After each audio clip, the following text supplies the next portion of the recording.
Here at the 161st anniversary reenactment of the Battle of Cedar Creek here on the Cedar Creek battlefield in the Shenandoah Valley. The skirmishers are just now advancing through the encampment.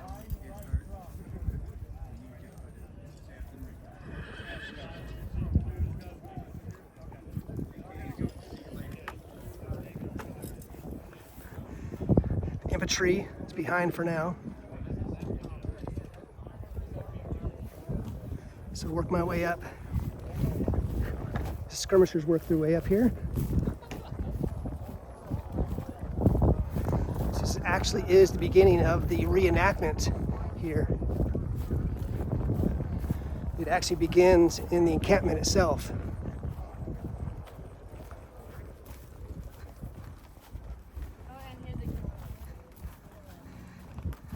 Hello, y'all.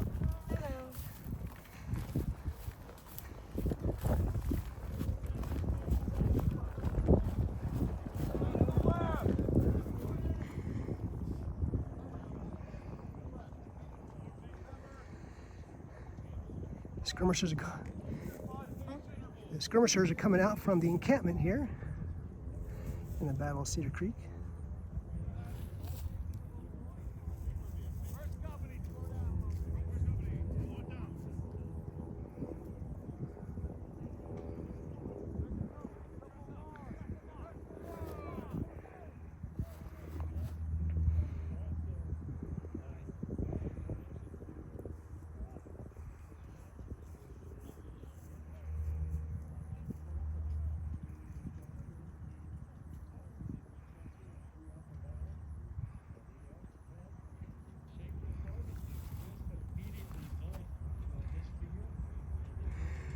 I'm going to hold back here so I can catch the main body of the troops coming through this area.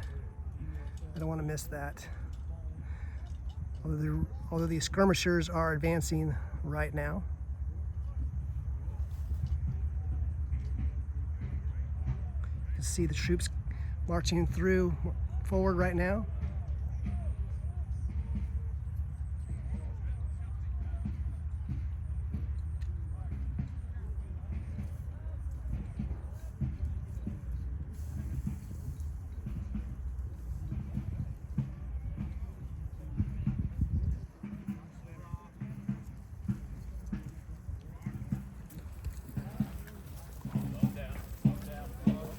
Easy does it. You just stay there. You stay there. Keep on walking.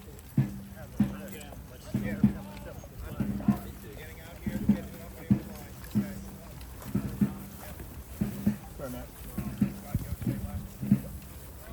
First company, forward on the line. Forward on the line.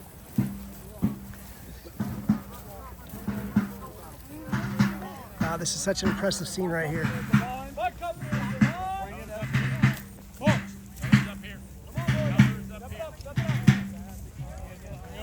How awesome is this? Forward into line. Forward onto line.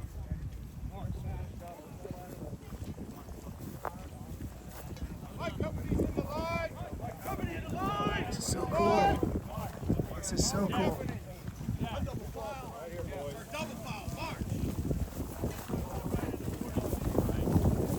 Go ahead and go in front of me. Shoulder hard.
oblique.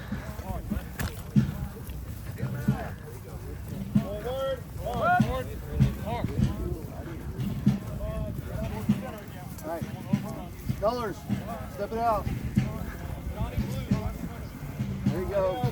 Watch the middle of ours. Bring it up in the middle. There you go. Whoa, whoa, not that. There you go. This scene is so awesome.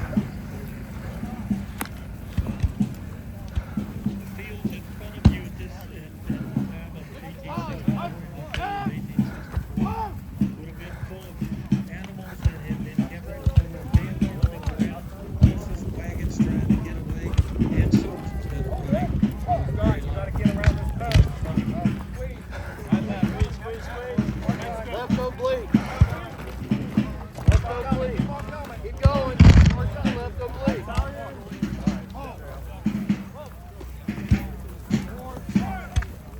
Left. Yep, left. Right there. That's good. That's good. Oh.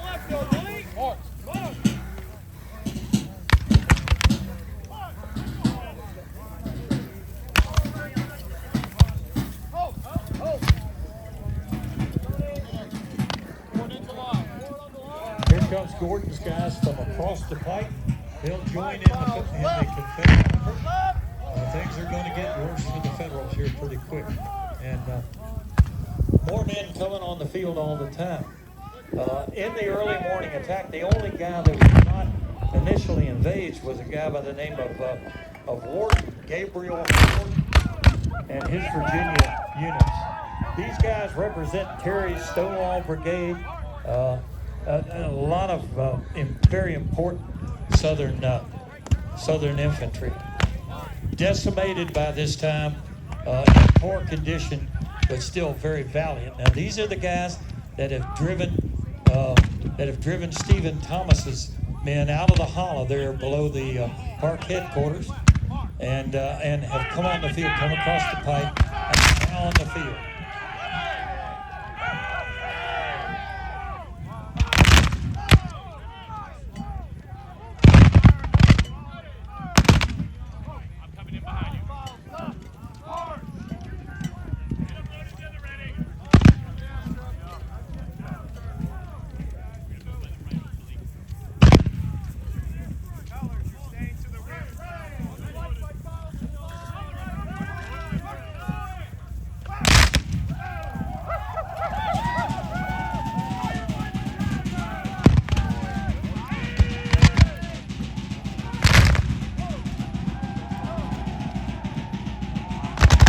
These guys in front of you now are simulating what exactly really did happen on October the 19th, 1864.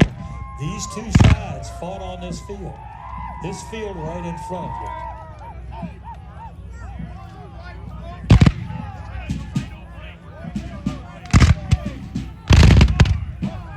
Oh, there's a guy that got shot right there. How about that?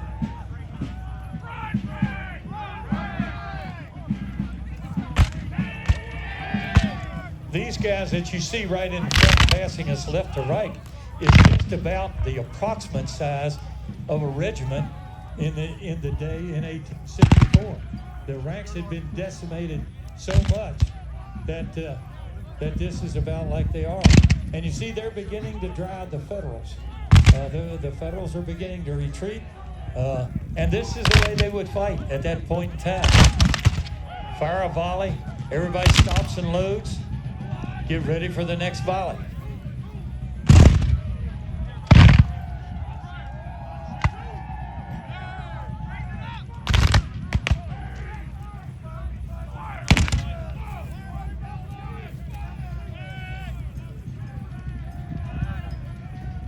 The Confederates are buoyed with their success thus far. They have driven 2 Federal Army Corps way more than twice their number from the field. And they are buoyed with their success.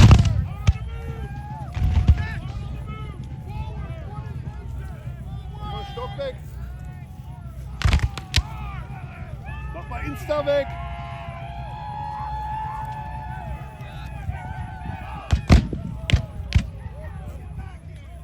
Here comes some more Confederates on the field. The process is gaining. The Federals are falling back.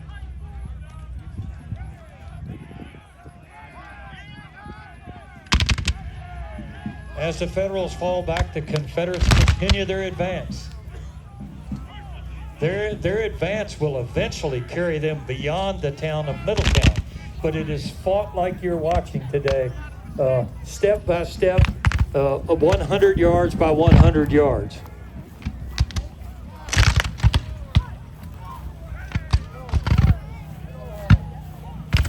The Heater family living in the little white house down in the hollow there would certainly be in the basement by now.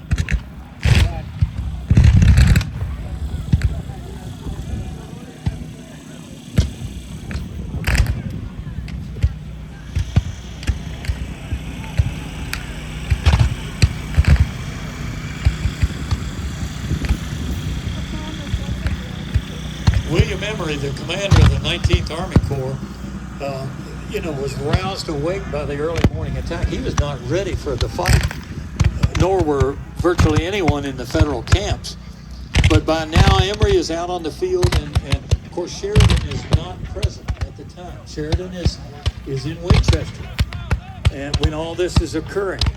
And Emery takes good command here, and he is asking for help from the Federal Army's 6th Army Corps, which is way off in our front, way over beyond the green trees camped over there. And he is asking for help to help stem this retreat. And he will get some help, and the Confederates will begin to put up a resistance as they get toward the end of this field. This being the actual field that occurred on as well.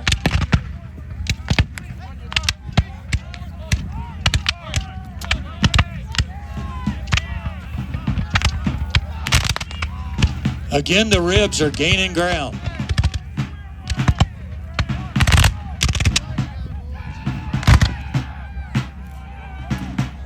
Now the Confederate artillery comes on the field. Tom Carter brings the Confederate artillery from Fisher's Hill. They were camped at Fisher's Hill. They waited a little behind because they didn't want to have noise on the Valley Pike that the Federals could hear. And they're now coming on the field. They're going to put their guns into battery. They will put as many as 30 guns in battery in the actual day, but they're going to be firing over the head of their infantry into the retreating Federals. And it becomes almost a panic for the Federal Army.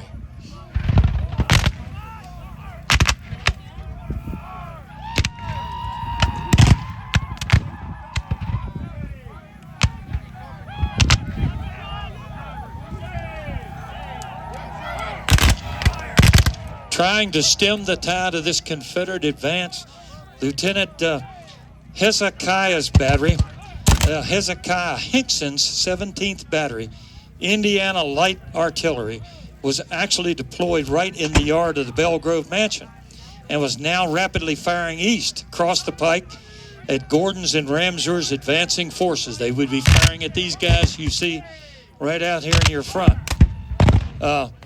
The efforts of Emery's defense paid dividends in that the 6th Corps, about 8,000 men in that, have not yet been attacked and are beginning to come on the field. Notice that the Federal guns are beginning to reply over on the far right.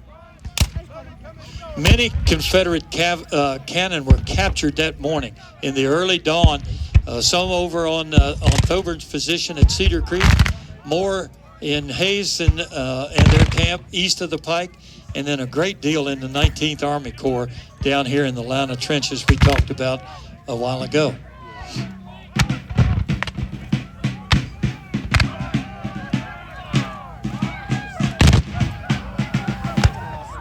It's looking pretty good for the CSA right now.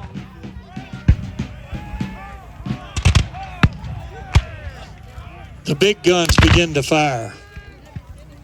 And actually many of these, many cannon came into battery just about where you parked your cars on the east side of the pike, but up on that knoll. And they're firing at firing across Middletown, into Middletown, and into these fields from over there.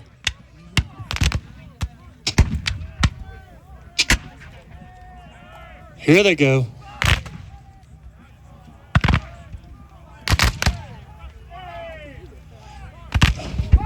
Between the fog and the smoke that you see that early morning, and remember that we're talking about 30,000 men fighting here, not 1,500. So you can imagine 25 times this many guns going off and 30 guns instead of 10. Just imagine the smoke and the fog mixed and how the field was obscured and people couldn't see one place to another. Very hard to determine who you're shooting at. A lot of confusion on this field in the early morning of October 19th. We're probably in the neighborhood of 7:30 in the morning at this point in time.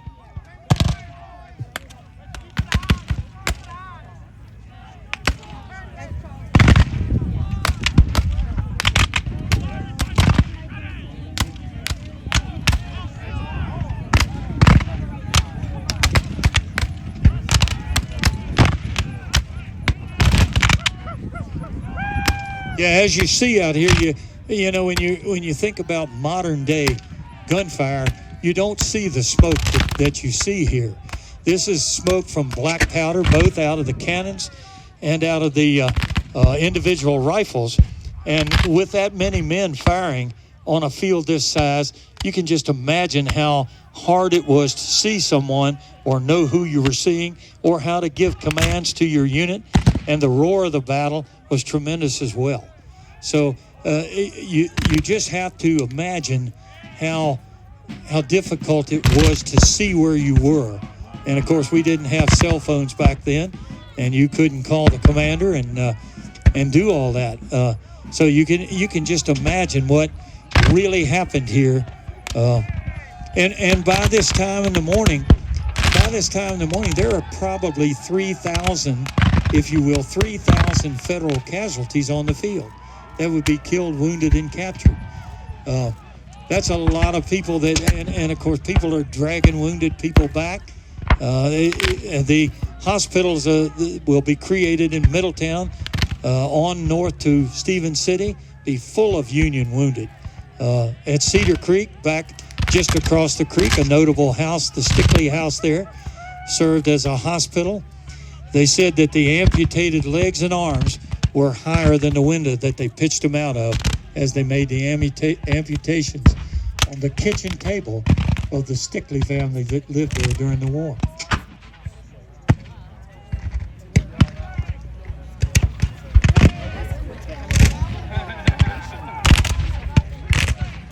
Now remember that as the 6th Army Corps, way off to your front, is beginning to come on the field and is aroused and in camp and getting going, remember that they are 8,000 strong.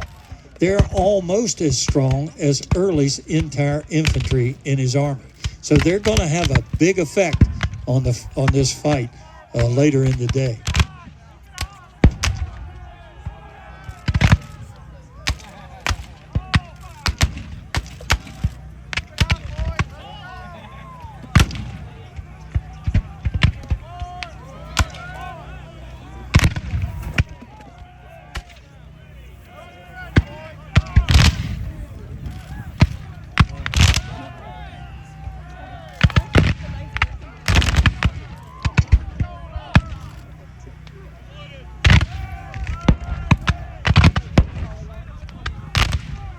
All right, as what you see transpiring is going on, and we talked about the 6th Corps a moment ago. The 6th Corps is coming on the field right now. You see them way off in the front coming on the field. Brigadier General George Washington Getty will march his entire 2nd Division of the 6th Army Corps on to aid General Emory on this field. Because, I mean, Emory is in a lot of trouble. You can see that he's been driven far north. Now, the field that we're using here doesn't depict as we said earlier, does not depict the entire size.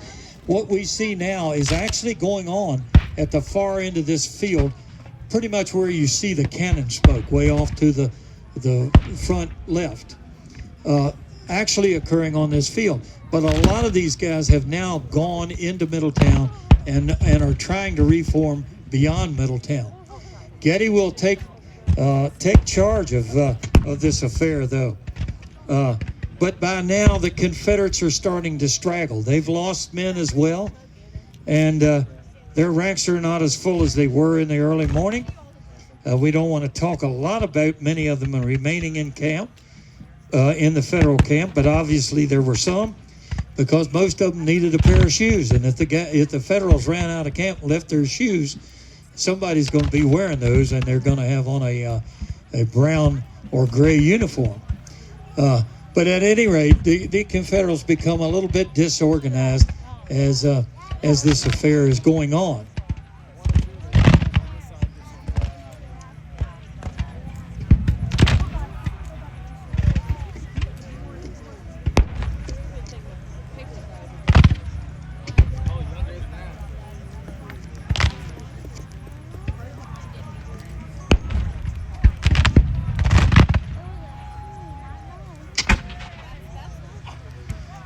Getty's guys from the 6th Army Corps will occupy the extreme western end of the Federal infantry line on the field. And you can see them moving up on the hill way down in your front, down there. They'll become the anchor of the Federal line. It's about 7:30 in the morning. The attack of the 19th Corps and on the 8th Corps had cost well over 3,000 casualties by this time. And those two corps, the 8th and the 19th, had been driven from the field in disarray. As we mentioned earlier this morning, the Confederate cavalry had really failed in their effort to keep the Federal cavalry occupied, and now Wesley Merritt sends Thomas Devon's brigade of Federal cavalry over here to the pike to help in the Federal effort and to help reorganize the Federal infantry. By this time, Sheridan is roused awake in Winchester and is wondering what's going on and has summoned for his mount, and will soon begin his ride from Winchester to very interesting that Sheridan rode a horse by the name of Renzi.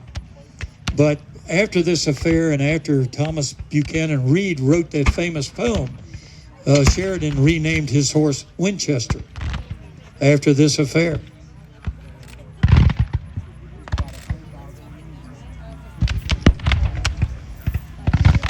It really is at this time that right now is when Jubal Early needed an effective cavalry force to drive the disorganized Federal infantry off the field and way beyond where they could reform. If there had been a sufficient cavalry force, and I'm talking 3,000-4,000 mounted men in good condition, this affair would have turned out a whole lot different. But they would have been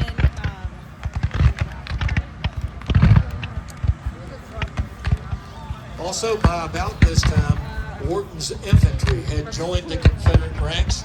Coming up the pike, they marched with the artillery, and they were initially the reserve, but they are brought to the front as the Federals are driven out of their Cedar Creek camps. This is a little bit early, but somewhere along this time, Gordon and Early will meet just about where the Belgrove Lane is down there, and they will talk about what great success the Federals have had this morning. And Gordon is obstinate about this, that the Confederates need to press the attack, but they're very disorganized, unable to really to do that. Early will say, this is glory enough for one day.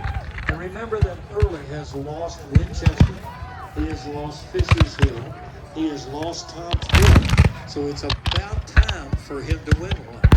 And he's saying, this is looking better. This is glory enough for one day. Gordon says, oh no, can't stop. We got to keep driving. Got to keep driving. We've got to keep driving. Get these guys you see coming on the field now will somewhat slow down the Federal retreat. And also retard a little bit the Confederate progress in the attack.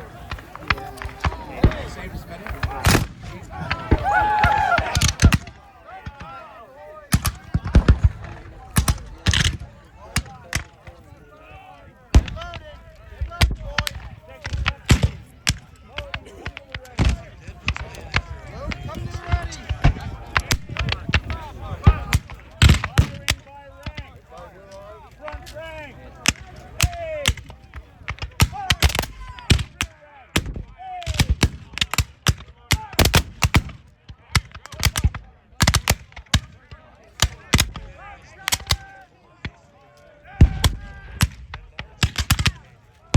Second company, independent fire. Independent fire, boys. Keep it hot.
She's ready.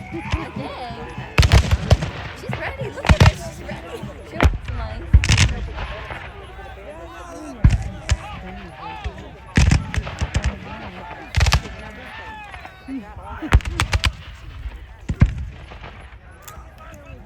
Maybe.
Serious. On the live and a regular. So I can do live and better quality later. And close-ups. Oh, you got the real serious good stuff there. Man.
That was fantastic. Another great reenactment here in Cedar Creek.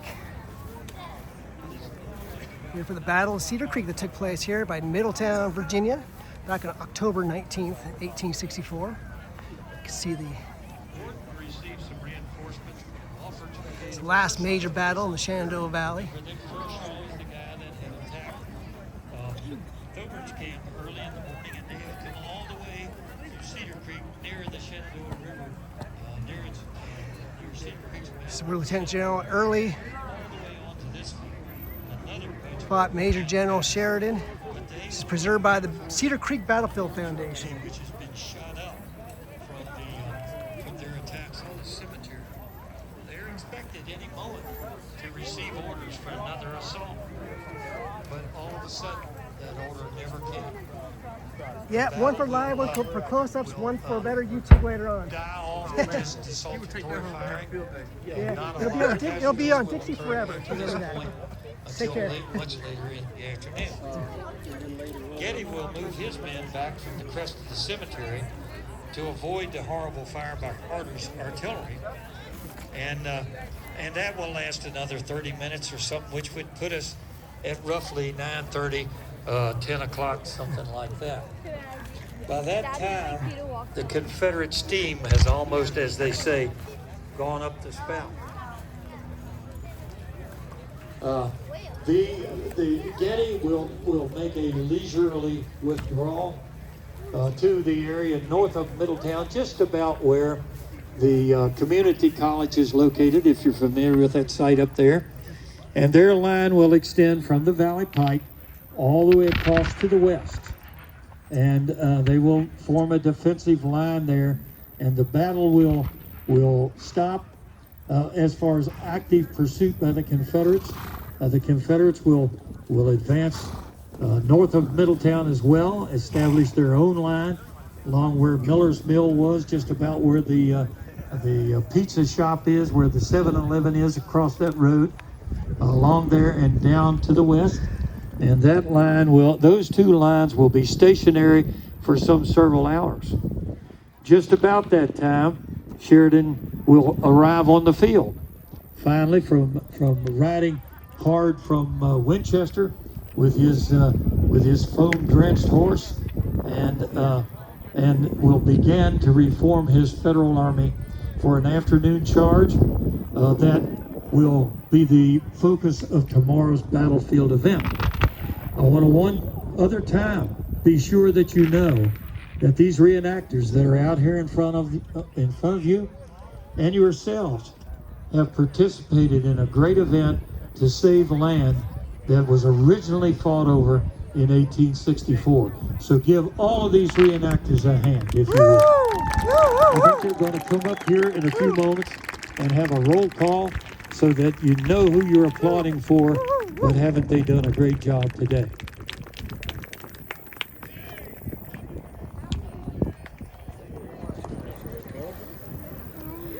I have a review coming through here in just a little bit.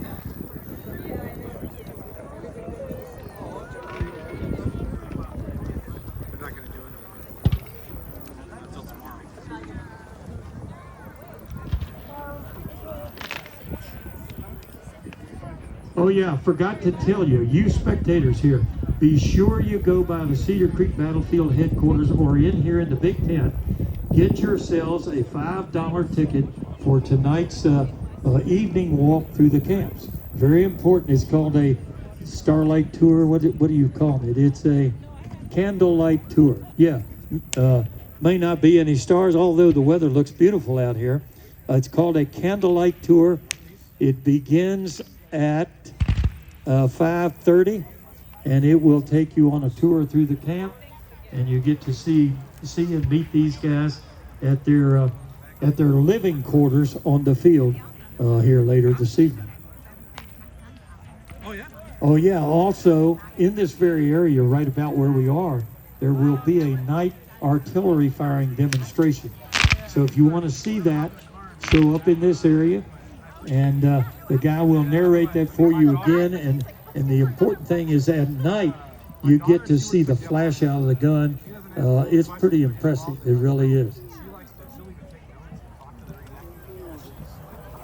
Tomorrow's event will take, let's see what's going on tomorrow. 9 o'clock, there's a church service, a photography demonstration going on, live music by an outfit called the Susquehanna Travelers. They're bound to be from Pennsylvania, aren't they? And, oh, that's also tonight as well. Oh, yeah. Okay, and let's see, the museum. Don't forget the museum. Patrick and those guys down at the Cedar Creek Battlefield headquarters have gotten that place in great shape, and it's a nice museum. It is free admission today, so you should, as my mother used to say, push your parts down there and take a look at what's going on in that museum. Let's see. Other than that, the generals will reflect on the Battle of Cedar Creek again tomorrow at 10:30. An artillery demonstration in front of where we are will take place at 10 o'clock. The strategy of this battle will take place at 11:30, 12:30. Beautiful. The Clash of the Cavalry, which you saw earlier today, and the battle of the afternoon attack, which is really the counterattack by the Federal Army.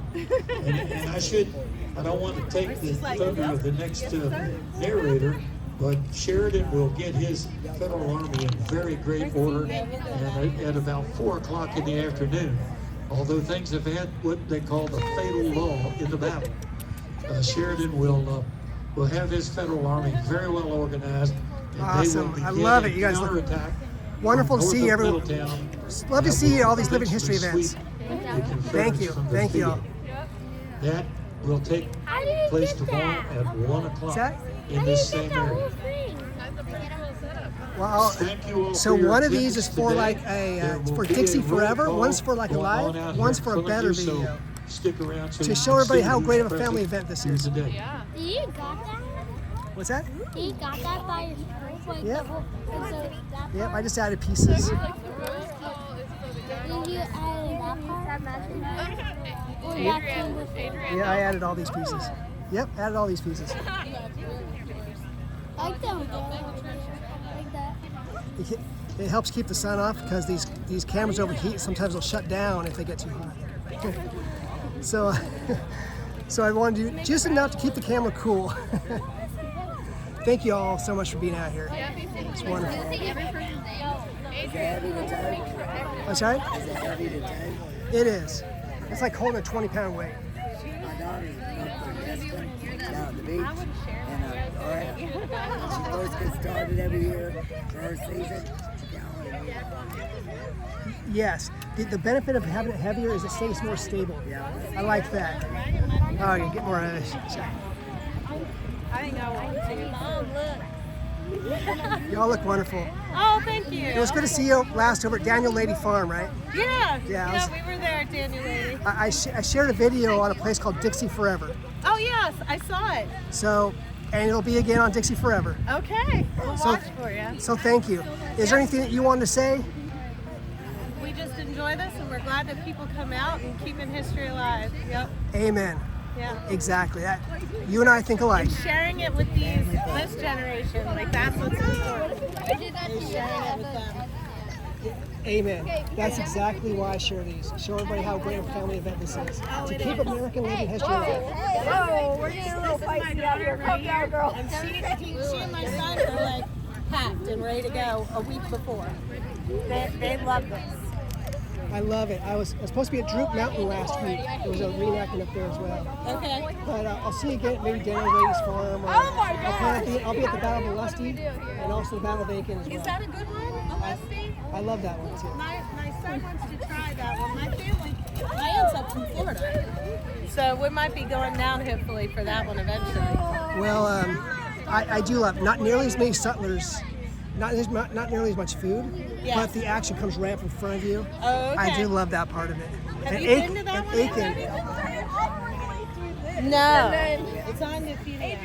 And I'll tell you what, and also the Battle of Aiken has a lot of food and a lot of settlers there too. And the reenactment goes right up in front as well. So you got to go to Battle of Aiken, South Carolina is next thing once. If you have a chance. I'll be at Fort Branch. I always go to Fort Branch whenever possible. Okay. That's coming up. Fort Branch, North Carolina. So it's really not that far.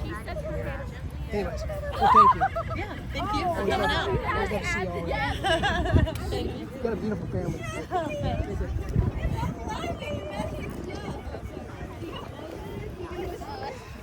All right, the only reason I'm keeping this up is so we can get the review as the soldiers come up this direction. I don't want to miss this. Hi there. Don't want to miss the review here.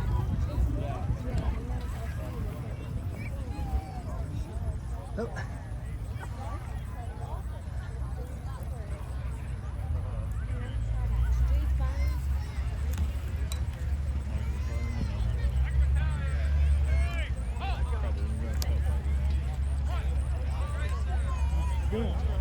Got 2 umbrellas. I got one in case of rain. Because I love going to reenactments, and once in a while just pour. And I was saying it's so hard to hold this and an umbrella at the same time. So I'm just going to keep it there just in case. Yeah, absolutely. That's pretty smart. And this one's just enough to keep the Shade off of where you see what you're doing. exactly. Well, and the main reason is because the cameras will overheat and just shut down. And so I thought, well, what should I do? Bring some ice with me to just keep the camera cool? But, all right, ready for the review to come through here.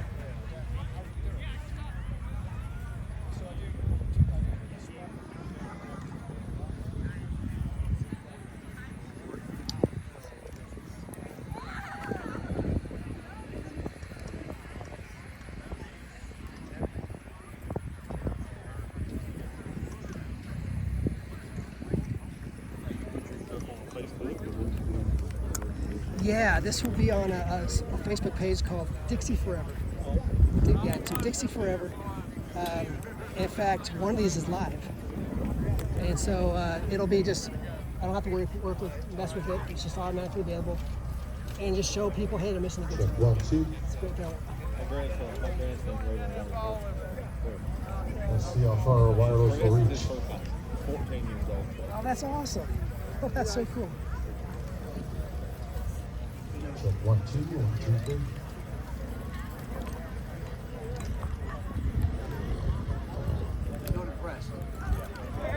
Testing 1, 2, 3. How many cameras have you got there? What's going on with that? Enough. Well, one of these is live right now on Dixie Forever. Okay. And you look awesome. It was a great reenactment. And the other one I'll upload to YouTube later. It's better, higher quality. It's on Dixie Forever? Dixie Forever. And I love capturing living history moments. Encourage people to come out to these. Keep American living history alive. Okay. Thank you so much for today. No worries. Thank you. It was a great reenactment. I always love coming out here every year. Thank you. Thank you, sir. All right, get ready for the review. Troops are starting to pass through now. Here at the 161st anniversary of the Battle of Cedar Creek.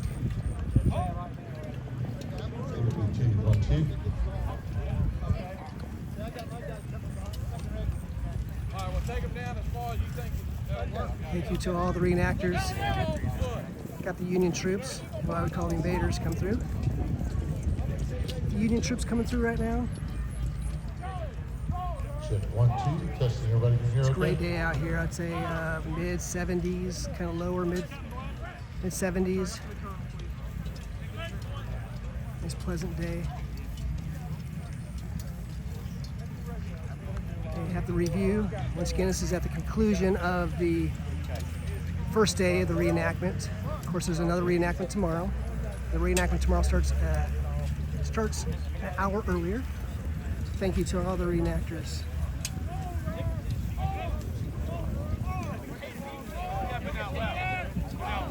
Check 1, 2. What we're going to do here is there will be a ball and honorific for those who have passed this parade and presentation. Both Confederate forces here, and we'll be calling roll call shortly.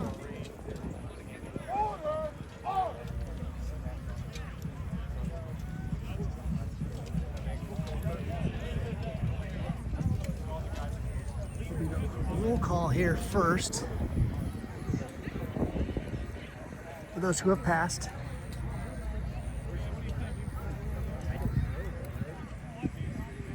So I haven't had a chance to get a close-up of many of the Union troops. So I've been hanging out in the Confederate encampment. It's a little bit better of a close-up here.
Really appreciate all those people who keep American living history alive. Come out here as reenactors.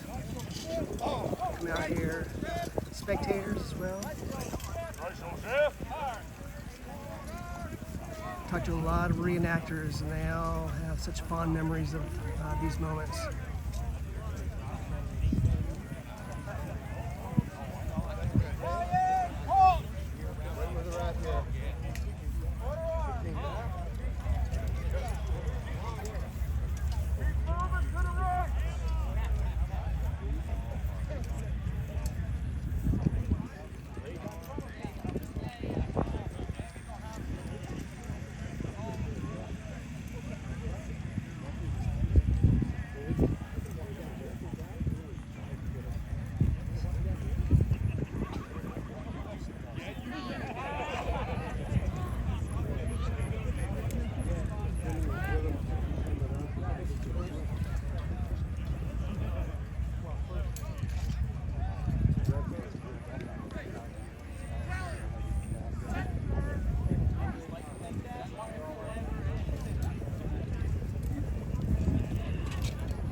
Why they left.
Oh, hey, thank you. Appreciate it.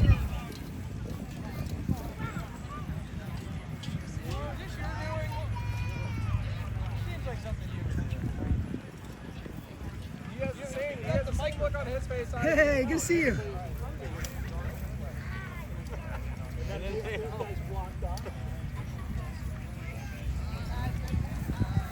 How you doing, RJ? Good to see you. Good to see you. We'll see you probably tomorrow as well. Friend from Daniel Lady Farm. Encourage you to go out there to the reenactments they have at Daniel Lady Farm over in Gettysburg. Just called Jeanette. She said she's working on it.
Hey, Joe!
belong to 2 units. I'm very mercenary. I belong to the 16th Command of the 3rd North Carolina. And my criteria is very simple.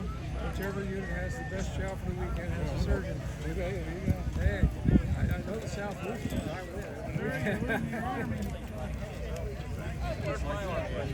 It is. It's grounded. No, really. That's Long Street down there. No, that's some sticky yanks up there. I don't know who the hell they are. He's got the microphone, right? Well, I thought we were going to do it in the middle. We're the middle group. I don't know what I'm told. You know, I've given the microphone to somebody and they need to start. That's okay.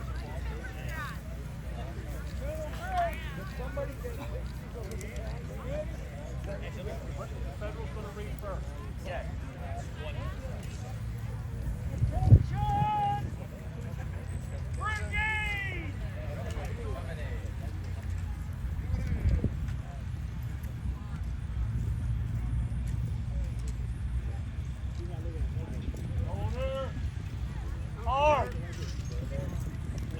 Union Army reenactors, deceased members.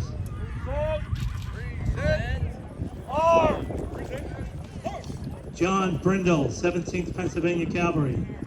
Steve Bush, 7th Maryland. Jeff Corbin, 139th PVI. Mike Edwards, 97th Pennsylvania. Mark Herring, 139th Pennsylvania. Michelle Hummel, 139th Pennsylvania. Keith McGregor, 142nd Pennsylvania, Company F. Mike Mendora, 139th Pennsylvania. Brigadier General Ron Palazzi, Federal Volunteer Brigade. Colonels Kevin Kaggs, 1st Regiment, U.S. Volunteers. Jim Van Lays, Captain, 87th Pennsylvania. And Rob Wingert, 61st Pennsylvania.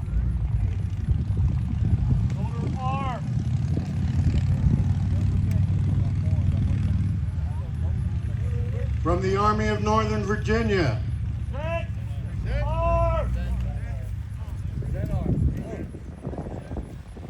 From the Army of Northern Virginia, Mike Clark. Strike the Rick Oots. Lindsay Lamp. From 9th Battalion, Richard Winger. From 6th Battalion, Andy Maddox. From 10th Battalion, Terry Plunkett. From Artillery, Alan Alvey. James Cochran. Brian Dickerson. Roger Phelps. Steve Winnie.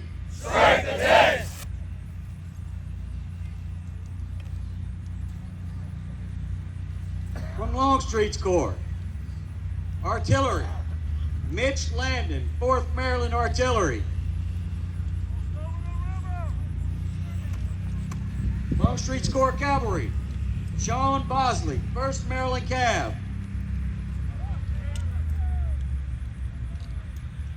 Longstreet's Corps Infantry, Evan O'Dell, 44th Virginia. Bill Edwards, 12th Virginia. Mike Broom, 1st Kentucky. Chuck Carter, 11th Virginia. Ken Snyder, 21st North Carolina. Don Trusnick, 24th Virginia. Earl Cherry, 24th Virginia. Al Avery, 8th Virginia.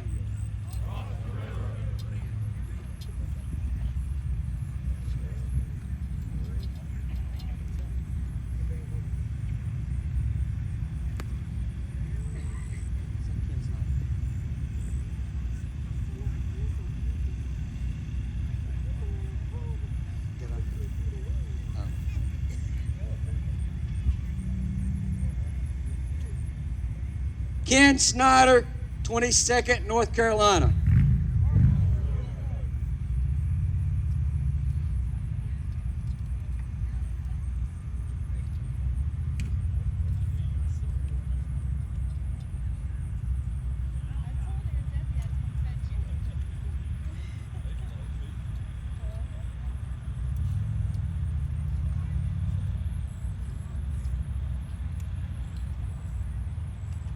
Revelation 21 verse 4 says, He will wipe away every tear from their eyes, and death shall be no more.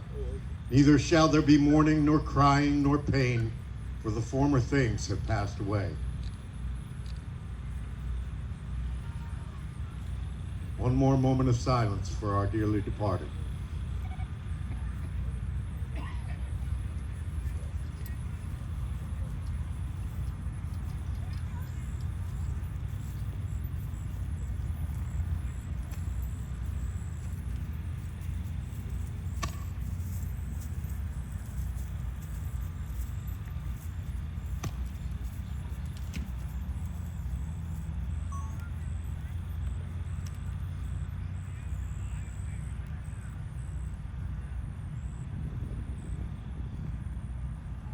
Shoulder! Arm! Gentlemen, it's good to remember those that we camped with all these years.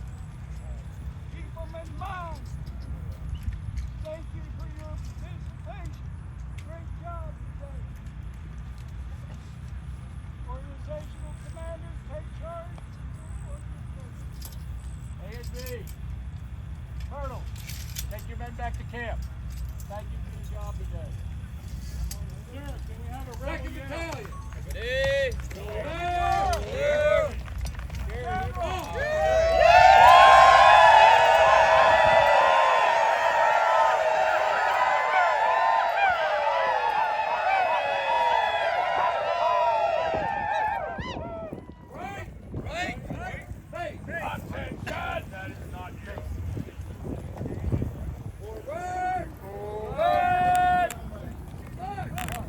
Right. Right. Lock. Hey.